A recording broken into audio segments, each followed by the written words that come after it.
Thank you. Welcome. This is the way to switch it on. I'll ask you to introduce yourselves in a second, apart from Kwajo, because we're friends now. But the panel discussion is about tenants' power and a force for change, and I think Kwajo's just set the scene for that absolutely perfectly, about what can happen when we give tenants a voice and when we can make some noise with it, meaningful noise that actually changes things. So through organisations like TPAS Cymru, social tenants raise concerns on a wide range of issues, including affordability, damp, condensation, and transparency on matters like service charges. How closely does the housing sector listen? And more importantly, does anything change as a result? Is a bold new approach needed for tenants to be heard? So I'll invite each of the panel members to introduce yourself and then just share some initial reflections, please. Shall I go first? Yeah, go ahead. Just introductions. Yes. Sorry, I'm David Wilton from TPAS Cymru. We work across Wales with landlords and housing associations. I think every social landlord in Wales is a member. And that idea of getting tenants and landlords working together to improve their conditions. It's not always perfect, and I'll talk about that today. Thank you. Any initial reflections, David, on what's being discussed and just how closely does the housing sector listen? What's your experience? Definitely, the work Kwajo and Dan Hewitt at ITV have done is amazing. I have so much respect for those two. I think there's something about culture. There was a slide I used to use, I won't be using it today. It's from Wandsworth Council, I think it is, the leader of Wandsworth Council. I was just shocked at his attitude, his defence of their properties there. I just couldn't see, Welsh Housing doesn't, there's plenty of people here to defend it, but I couldn't see a Welsh chief exec saying the same type of thing that the leader of Wandsworth Council said. I was just horrified with their attitude. It was so dismissive, so rude. We haven't got time to play it today, but I'd love to have shown you because it just showed a lack of respect for the tenants. Yeah, I think you've hit the nail on the head of exactly what it is. A lack of respect and a lack of care. Okay, we'll come to you next, Dylan. Okay, I've got a little speech prepared, is that okay? Thank you, you've got about 5 minutes. Fantastic, more than enough. Okay, so hello, I'm Dylan, I'm the secretary of Acorn Aberystwyth. So Acorn is a community organising union. So in practice, what this means is rather than organising in workplaces, like a trade union would, joining a trade union by the way, we organise our communities. And Acorn is a member-led, democratic and a radical force for change, focused on building power within the communities that we are part of. And we take issues as decided by our members, and this usually coalesces around housing or housing-related issues. But outside of housing, we have won other campaigns. In Manchester, for example, we successfully pressured and campaigned as part of the coalition to return buses to public ownership. And housing is a key focus for our members, and there's a simple reason for that, which is housing is the bedrock of a community. And not the only component, but a critical one.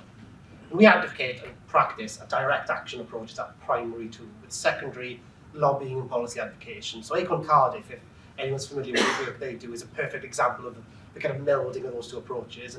But what direct action essentially is taking the fight to our targets directly, marching on the landlord, marching on the agency, doing phone campaigns and many other things like that. But the point is that direct action is dependent on the power that we build in our communities. Without that power, we are not effective.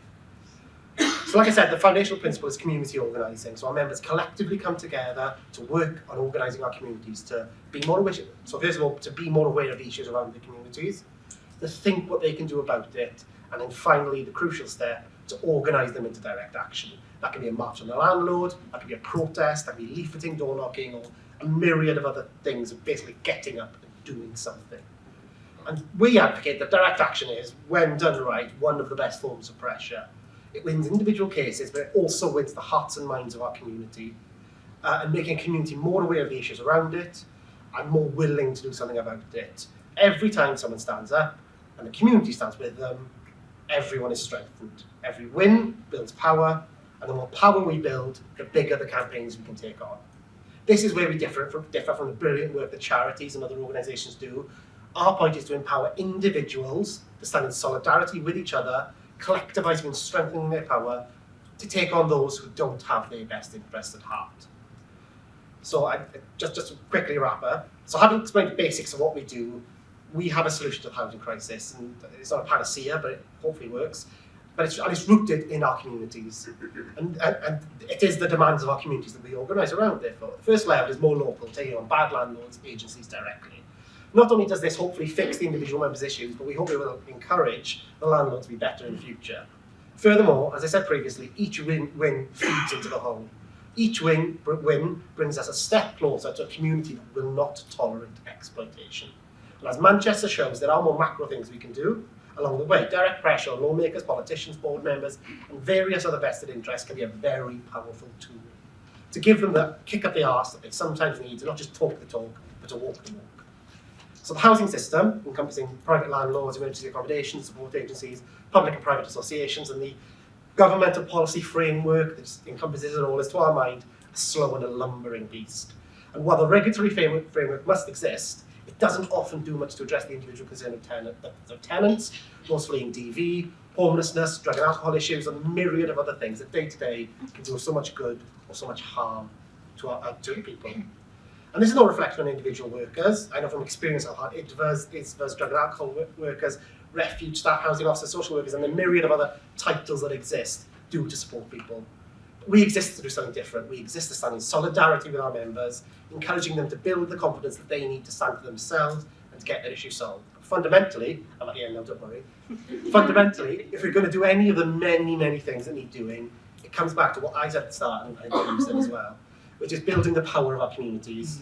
Because only when our communities are powerful enough to take on the interests can we build the radical future that we don't just want, but the radical future we desperately need.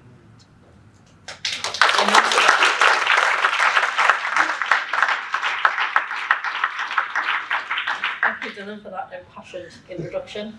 I was hanging on every word you said there. You weren't going on. It was absolutely perfect, perfectly pitched. Thank you.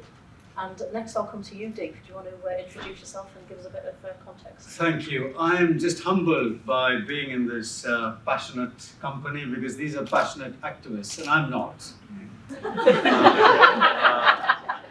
I have to confess, I am just an advisor. So I chair the regulatory board for Wales, which advises the minister we saw before on how social housing in Wales is doing, how regulation is doing. So hopefully we can do more.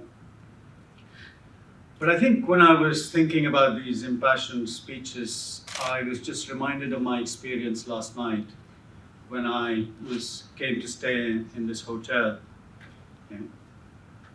So I was a tenant of this hotel last night. I went up to my room, and the room was clean and nice, good view, but the TV wasn't working. So I came down to reception, complaint. Straight away, they sent somebody with me, and they got it working. There was nothing wrong with it. It was just my stupidity. I couldn't handle some technology. But they were very, very keen to make sure that I was satisfied. And I said, why was this so? One, because I went to complain. Otherwise they wouldn't have known. And two, because they were afraid that if they didn't do something, next time I wouldn't stay with them. I would go and tell other people, their business would go away, they would lose money, they might have just close down. So they're afraid of competition. That makes them do these things. But as Kwajo was saying before, social housing has no competition. Housing associations, local authorities that give tenancies and accommodation, they have rent guaranteed, they have tenants guaranteed. So that is why the government says we must have a regulator to make sure that tenants, customers, people using that accommodation get looked after properly. So there are 15 staff members in the Welsh government working full-time to make sure that just 35 associations that we have in Wales do this job properly. You might think 15 is large or not large, that's not the question, but there are full-time people devoted to that.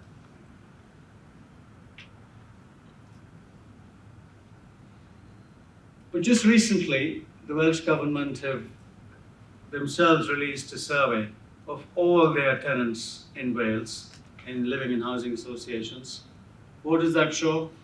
That shows 170,000 people living in those homes. 35,000 units, so probably 75,000 people are not happy with their landlords. Maybe because they have damp, maybe because their repairs don't happen on time, and so on. So I went and asked the Welsh Government, these people, regulatory team, what about this? They said, fine, we look at it, nothing really has happened. Why? There are four standards that every association has to satisfy periodically, dealing just with tenants. It has to say, are you getting good quality accommodation? There should be no damp or mold. Are you getting good quality services? Repairs and maintenance should be happening properly. Is your rent okay, that you're not overpaying? And is the landlord actually talking to you about how your home should look, what they should be doing, and so on? These are not bad standards.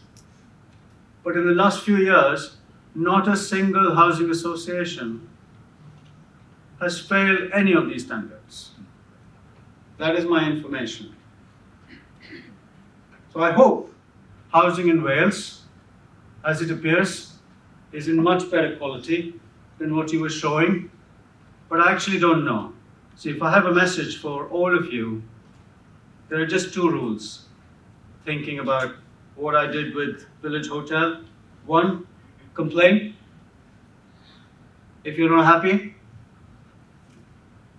Two, make them afraid.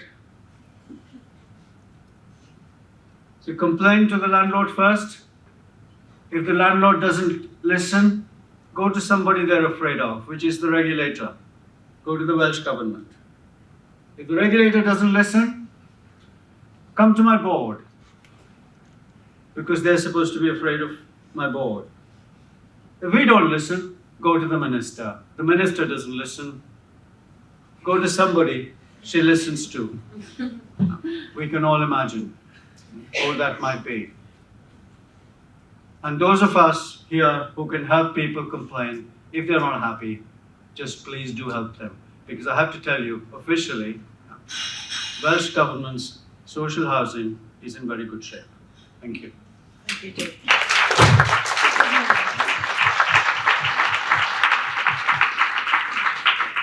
So Kwajo, any opening comments about what you've just heard from your colleagues on the panel? Yeah, no, all of those points, I mean, are really important. I think it comes down to culture within the housing providers. I mean, I've heard some positive things about Wales and Welsh housing. I will be coming back at some point of the year, not to talk, but to actually look into housing myself, as I continue going around the rest of the country to see just how bad things are, because I'm very determined to prove that it isn't a London issue, as much as our local housing providers there would like to just isolate it to London, and that it is a national crisis that needs to be dealt with, and one that's been existing not just a year and a bit that I've been doing it for the last 40 years. But ultimately it comes down to culture and change within housing providers. I think one statistic I was given, and it was a while back, so don't quote me on it, I get figures wrong, I've done the maths back then, was that in terms of housing providers, I was looking at the directors board, and there's I think 1,500 housing associations, I think, and I was speaking to someone about it, and they said that within the 1,500 housing association, they managed to find out the figure, and I think it was about 35 or 36 on the directors board. So senior peoples within these organisations actively live in social housing.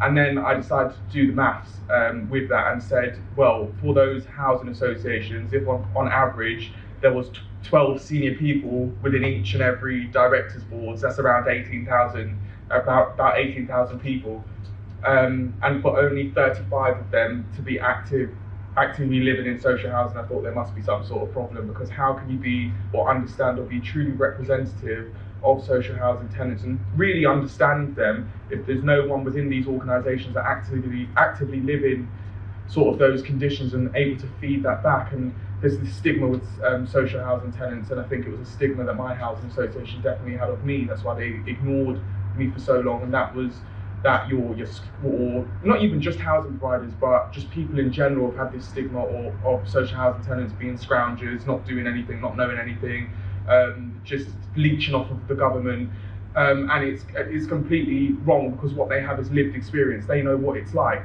to be in these sorts of conditions and how bad it goes when things go wrong. So I think that's the message I tried to give to housing providers, is that you need people that are actively living in these situations to be able to advise you and help you if you genuinely want to make real change. You can't just say you do and not willing to go and above and beyond in order to make that change. And a lot of the housing providers, again, since I've been going around England, a lot of them, if I'd spoken to every single one of them in the beginning, they would say, no, our housing association, to that council leader after going around the council for so long, and he basically turned around and said my analysis of the homes in Wandsworth Council was completely wrong, and that they have a 100% decent home standard. So I think, thank you, thanks for that, because I've been to over 10 properties where people are living with horrific conditions. So I then made a thread and completely disgraced him on social media for that, and it shouldn't have had to take that. You need to be willing to admit there's potential for there to be problems within your organisation in terms of homing tenants, for you to genuinely want to make that change. And unfortunately he didn't. He's no longer leader of Wandsworth Council. Good. But that's where it begins, I think. Yeah. Thank you, panel. Is anybody else absolutely fuming? This conversation, I'm suddenly like, getting proper wound up by it. So there you have it. There are no issues in Wales. Did you want to come in there, David? No, I think there's a couple of things. One of them was around tenants on housing association boards. We need to have more tenants on there, but also it can't be it's too easy to stuff boards with yes people. Yeah. And there are certainly examples in the past, maybe, of some tenants being put on the board who then enjoy a nice lunch and some conferences and things like that. So I'm not a big fan of necessarily the quota system on that, but what we do need is strong, effective tenant voice and scrutiny. And there are some great examples. We talk about complaints handling. Someone like Clwyd Allen, go and see them. They've got brilliant complaints handling processes with the tenants involved and the tenants reviewing the complaints and being involved in that. There is a cultural thing there. Now we've got amazing scrutiny panel, and that scrutiny panel report to the board. They give their feelings, and that board listens. It's back that culture. So there's not one model, I don't think, for tenant voice, which I think was the original title, but there are some great examples across Wales how it can be done. I'm quite proud of some of the things that happen in Wales, and there's also failings, as we say. There's clearly damp and mould issues. Sorry, I'm hogging this, but one last thing. Sorry, one of the things that goes back to culture. Damp and mould is always a subject. We've called up a number of landlords recently, where on their website they're like, how to complain about damp and mould, but on there it says, if we disagree, we can charge you. It says it fancier than that, but it says like, if we find it's something you've done yourself, we can charge you. That's not an incentive to report damp and mould if you've got this threat of Big Brother charging you for it. And we've called up a couple of others, and they're all like, And I was like, would you actually enforce that? No, so why are you saying it? And things have been dropped quietly like that. Not everything we do is always seen publicly. It's definitely some things that can be improved in Wales. Thank you. Sorry. So we know we've got some good guys out there. There's some people who are really fighting hard for tenant voice, and there's some landlords that are genuinely trying their best. But there's also some villains. We know that the issues you've described are here in Wales. We know that sex for repairs is still a thing in Wales, and we've really got to stamp this out and empower people to say what's wrong, to make those complaints. Does anybody have any questions for our panel? I'll just, if I can. Go ahead. The roving mic's on its way to you.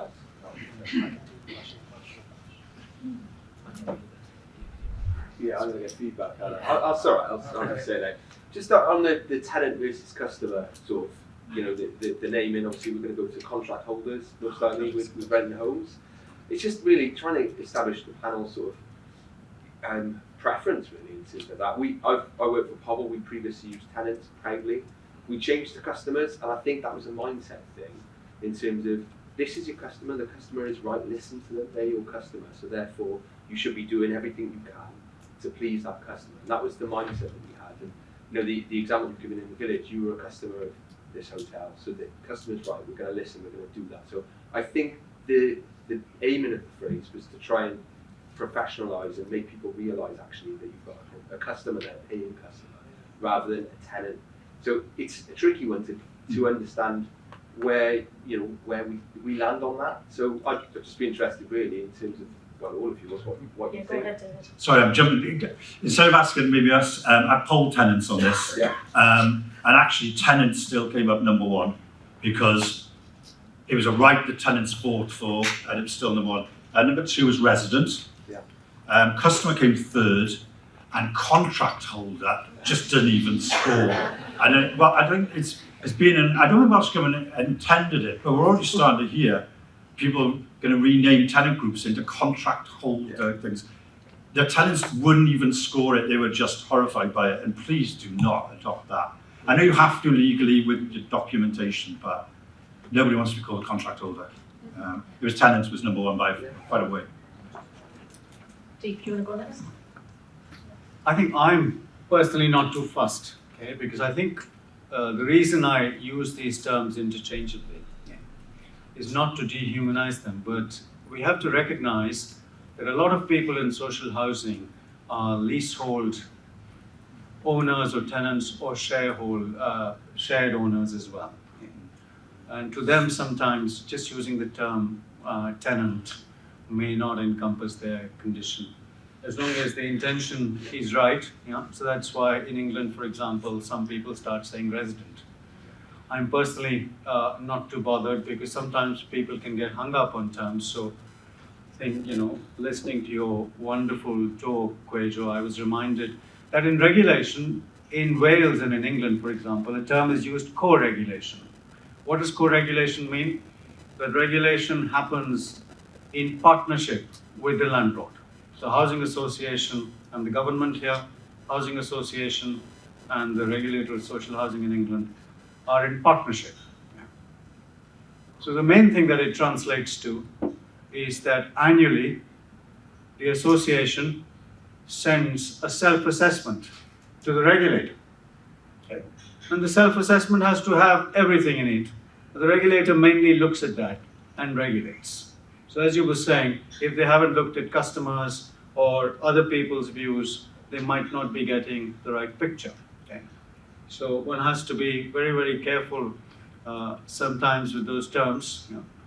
So co-regulation might be a very limited concept. So I think I just move beyond a bit more from these definitions.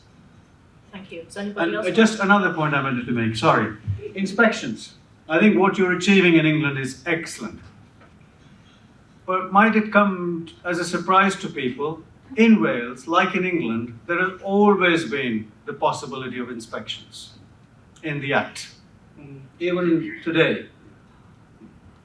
Inspections have, in recent times, never happened in Wales, because that goes against the spirit of co-regulation, the government tells me. And in England, what you're achieving is taking them from a 28-day notice to a 2-day notice. Yeah. Which is excellent. Yeah, no, I think that was needed, and I'm glad that came out too. I think it's so important. I think they should be doing it across the country, to be honest, for them to have a true reflective idea of the conditions people are living in. Just talking about that tenants and customers situation, I just wanted to ask, I know it's really random, but if you could just raise your hand if you're a social housing tenant or lived in social housing tenant, or have been a social housing tenant. I think it's different.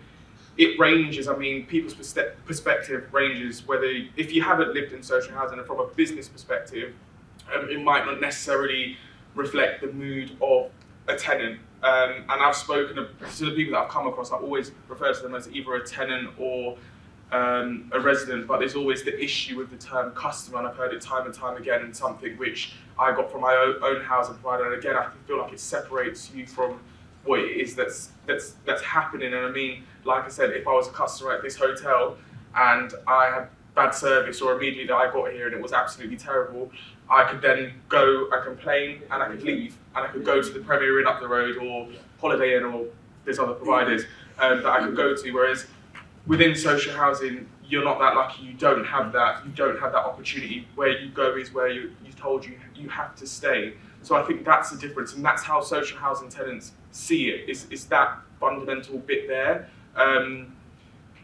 But I think with tenant or resident, either of those are okay. But I think, well, I know from my experience, I prefer tenant because I think that's what we are. Thank you. Any further questions? Go ahead, Debbie. I just wanted to say on that, going this contract holder thing is going back to what was said earlier about looking at homes as assets, rather than people's homes. So, I'm really against that, and calling people contract holders, especially when we're talking. And this is going into the second part of my question. We're talking about, there's an element of social housing residents who are some of the most vulnerable people in our society, and it's how you include their voices. And it's going back to this culture, and I wanted to ask you about how you're looking to change culture. I mean, one of the things we're looking at in a new project in the Wallich is this co-production element. And it's not just about having people on boards and looking at sort of future, where we're going in the future, but it's involving people in developing services right, from the bottom all the way upwards. And I think that can change the culture of the organisation. But I was just really wondering about the culture and how you think, what, actual specific points you think that we can actually do to make those changes. Yeah, go ahead, Debbie. Thank you. I'll first of all start by saying I can do questions in Welsh or English, just for future reference. Sure. I think the first thing I want to touch on is the kind of question of assets, or kind of, it's that kind of marketisation of what is fundamentally not a human right, but a human need. I think that's the first point I'd raise, and that's why I don't necessarily care about. That's why I didn't weigh in on the discussion on terms, because I don't care. For me, that whole culture of marketisation is wrong. We should be looking at this as a people need a house, and that's the way to look at this. So it doesn't matter what term you use. Just remember that they're people and they need accommodation. And they need. So that's the first point I raised, and that goes on directly to the culture point. Then is.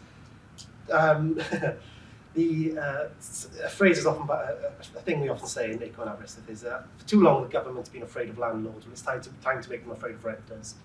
And that's kind of what we're trying to do. Really, is just say that we're not going to accept it anymore.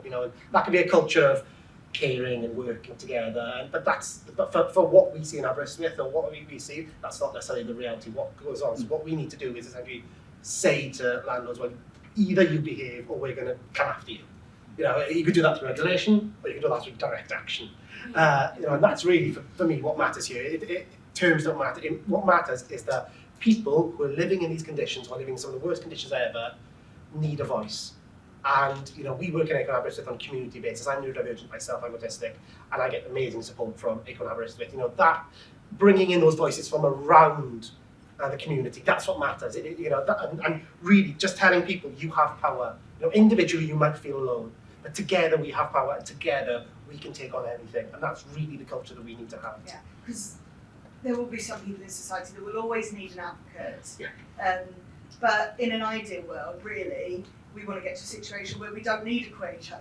That these landlords are actually having that respect and that culture to listen to everybody who's within their service. So yeah. I think that, you said it there in terms of respect and having respect for your tenants, and I think there needs to be a shift in priorities for housing providers. In England, it feels as though they've turned from prioritising tenants to prioritising building houses, or becoming mergers and merging into bigger housing providers, rather than what their original purpose was, and that was to home people and vulnerable people. Some of the most vulnerable people live in social housing, and you wouldn't walk into the NHS and want to find out that patients are no longer the priority, or a school and find out that kids are no longer the priority in their education. So why should it be any different for housing providers? Why are tenants not the priority? And it's again that basis and that sort of bottom line where they need to genuinely care and not for marketing purposes just stick on their website that they do. It needs to be, and it needs to ultimately feed throughout the organisations. This is why I get so annoyed with mergers, because of how big they become. But there's a complete disconnect between those at the top of these organisations and those at the bottom, and they won't be able to feed through those messages right down to the bottom. So for them to change, it's going to take them the absolute longest, but it ultimately comes from the top and feeds right down to the bottom to your housing officers, etc. And then their respect for the tenants, because ultimately they are the ones that tenants are the ones at the bottom of this sort of hierarchy. So it takes that leadership from the top. And unless that leadership changes, then unfortunately a shift needs to happen within these organisations. I think that size is a really important point. There's now an English landlord that's pretty much the size of Wales in terms of social housing. You know, we've got maybe 40 social landlords doing the same size as one landlord. The disconnect, you know, I was in Pennergroes recently, you know, talked to people like Adra, the staff there really care about their community.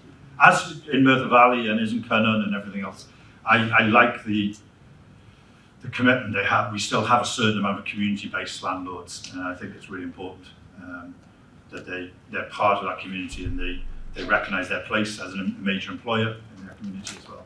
Thank you. I just want to come to you next, Deep, and just say, well, where does accountability come in here? So what we're hearing was we'd love to work together, we'd love for everybody to come with us on this journey. But if people aren't and we're still seeing things not change, where does accountability sit with that? No, I'm not sure if I understand. Just say it simply, please. What would you mean?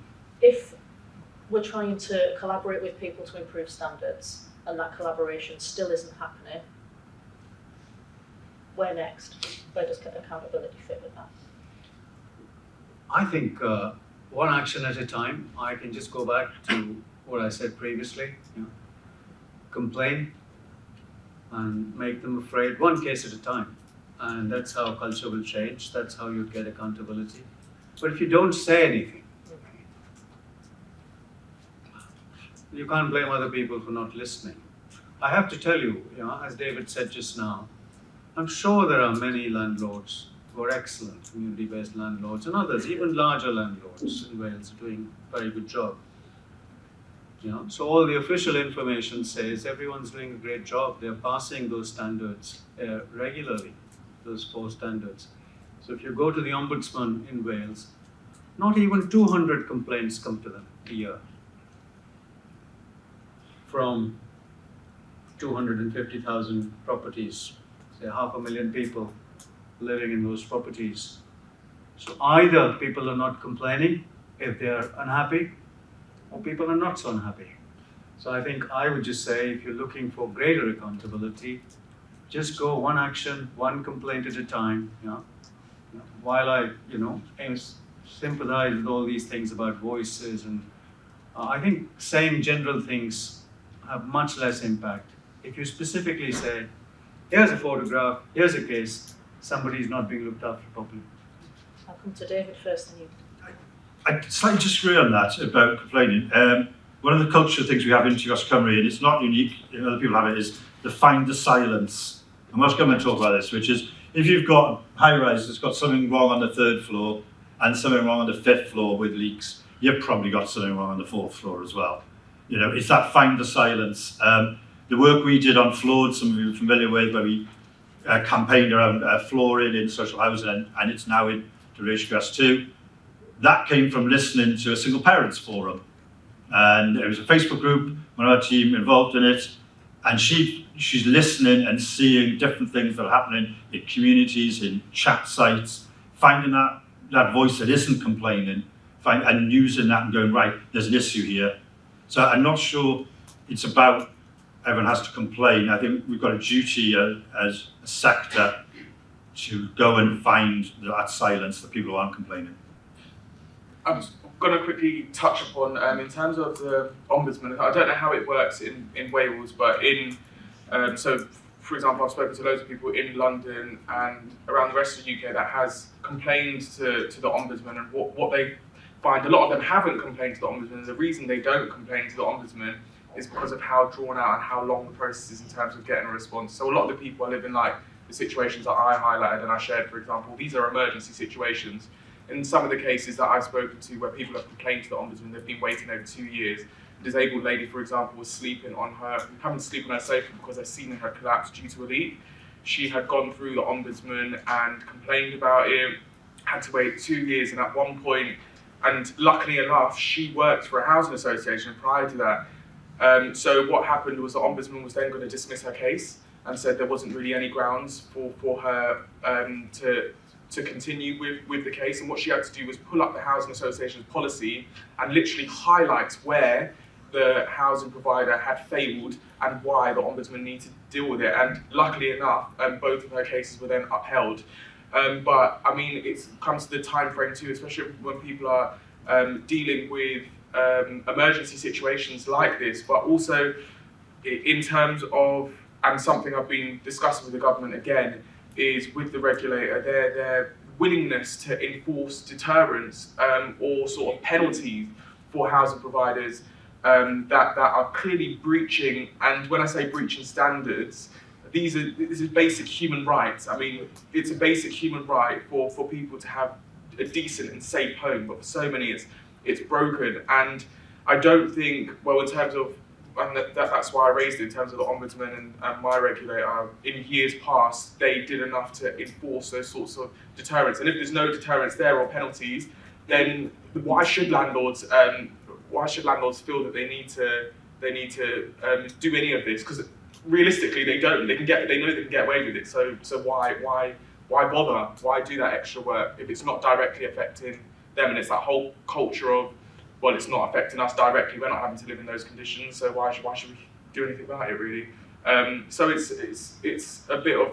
I think it's a bit of both. And I don't know. It could be completely different in Wales in terms of the Ombudsman and the complaints process and how long that sort of takes. Because obviously in England, it's just there's just so many complaints being made, especially in the last year, that the backlog is just outrageous, and it will take years in order to catch up, I think. I'm quite keen to come to you next, Dylan. You've been very patient. Okay, I was going to ask more questions actually, but I'm going to disagree with you, Deep, as well. Sorry, I think you're assigning way too much agency to people that don't have that agency. Sorry, I'm not good at speaking to speakers. But I speak to people and they're terrified of their landlord. They're being threatened. Sometimes just harassed, sometimes full-on threat against their family. People aren't going to complain if that's the situation. And if you're waiting 6 months, for that complaint, anything can happen in those 6 months. Some people are terrified, and that's why like what we do in Acorn, it matters more because it's about that collective action. You have people behind you doing it. People, that kind of problem, I think, is a far-ranging problem. Is people think, well, I'd complain, so surely they'd complain. Sometimes you don't understand the situation. They're in a terrible, terrible situation there. And I was speaking to someone just a few days ago who sleeps next to a sewage pipe every night, and they don't want, they don't. Well, they want to complain, but they can't. Well, because the agency is blocking them from being able to speak to their landlord, and B, because when they do speak to their landlord, the landlord's threatening legal action and taking away their deposit and more rent for all of these issues, some of which are illegal.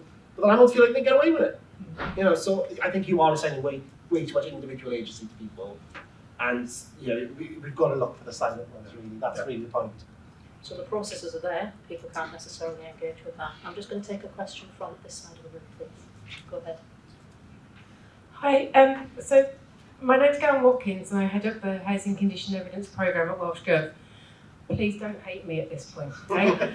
So I'm technically responsible for the statistics, again, don't hate me, it's just numbers, right? For the World Housing Quality Standards. So,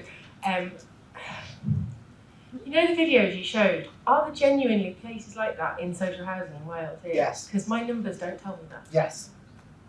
You can speak to Acorn Cardiff, sorry. Yeah. Sorry. No, this is you what can speak to Acorn Cardiff, you can speak to Acorn Aber. Because I'm sitting here and I'm horrified. I know these places exist, but I'm genuinely I'm horrified by We this. have, there's a very famous Facebook group in Aberystwyth, Angry and Homeless Students. That's a very famous Facebook group in Aberystwyth.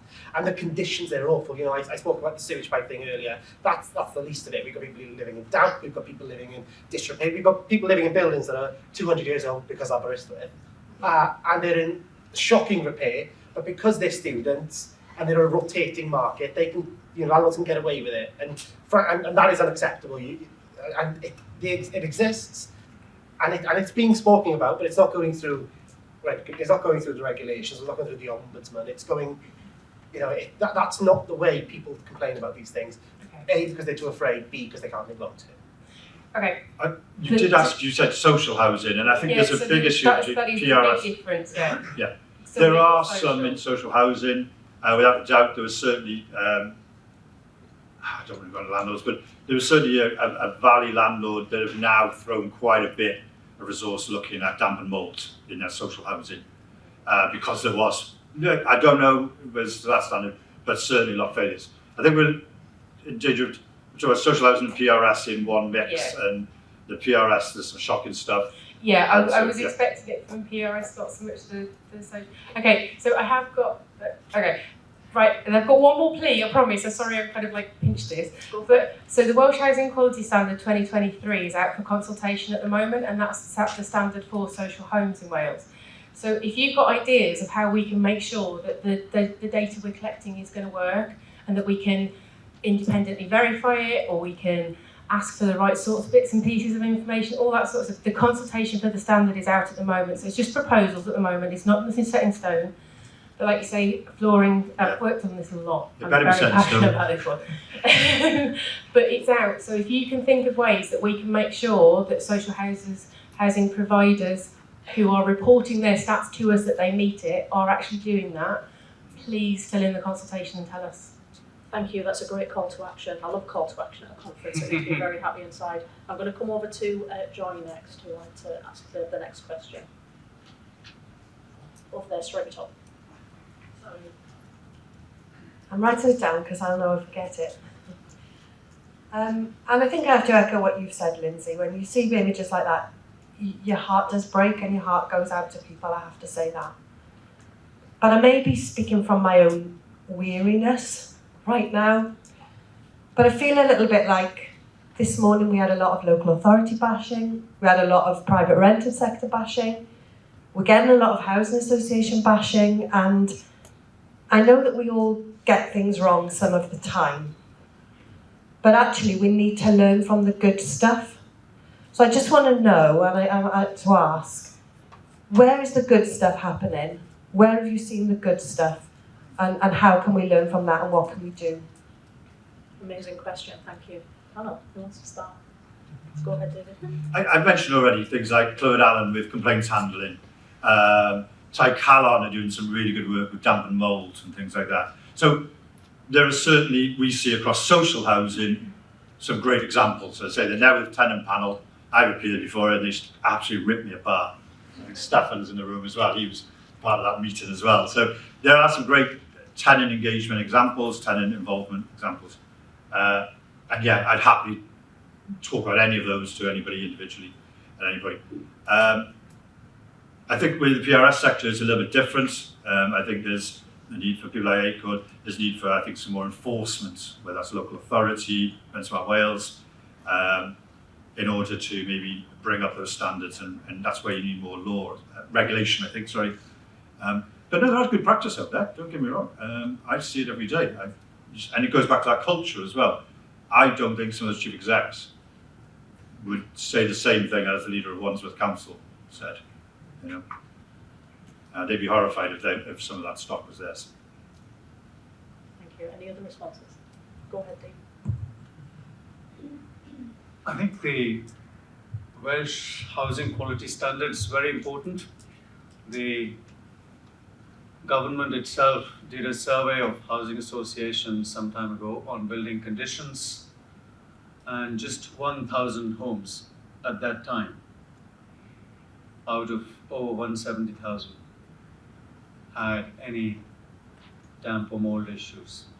So the rest of it is very good practice, So I was mentioning to you the tenant satisfaction survey they've put together. The fact is 75% of tenants have said they're happy. Okay.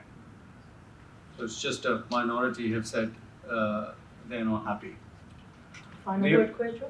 Yeah. Yeah, sorry to end on a depressive note. I mean, I have to make it clear that with the work that I do, it's in no way to demonise social housing providers. I mean, I've spoken to people that work within organisations that are absolutely amazing. I've met people that have worked in housing associations before who now live as social housing tenants, and very much just like me in terms of wanting to prioritise tenants' needs and tenants' voices, and that gives me hope, I think, especially coming across those. For the thousands, and I mean absolutely thousands of people that have reached out to me over the year, the only reason they've reached out to me is because they're living in terrible housing, and they're desperate because of how much they've been ignored. But that's in no way to say that there aren't housing providers out there doing an amazing job and prioritising their tenants, or making sure the regulation of their new builds is done properly and they're not just cutting corners to save money. I mean, I say time and time again, and I'll end on this note, is that Grenfell happened 5 years ago, and 5 years ago you would have thought all of this, it would be the time where this would have all been fixed and this wouldn't be happening no more. It would have been the sort of catalyst for change. Unfortunately, 5 years on, I'm going around the country speaking to thousands of tenants, and having to shame loads of landlords for allowing tenants to live in the same sort of conditions. And it was actually at the shelter panel, the last one that I was at, where Theresa May came along, and she was Prime Minister at the time of Grenfell, and she said one of the fundamental points that was mentioned, or that they pulled together after the Grenfell disaster, was one thing, and that was tenants were ignored. And for all the cases that I come across, the only reason I come across them and I work with them is for that same reason. That's 5 years on since Grenfell, and it shouldn't be the case. So I definitely think we need to highlight the good cases, or the good social housing providers, and we cannot demonise them all, because they're not all bad. But what we cannot do is turn away from the fact that there are many housing providers out there being allowed to get away with some of the cases that I've highlighted, and that is what needs to change, I think. Yeah.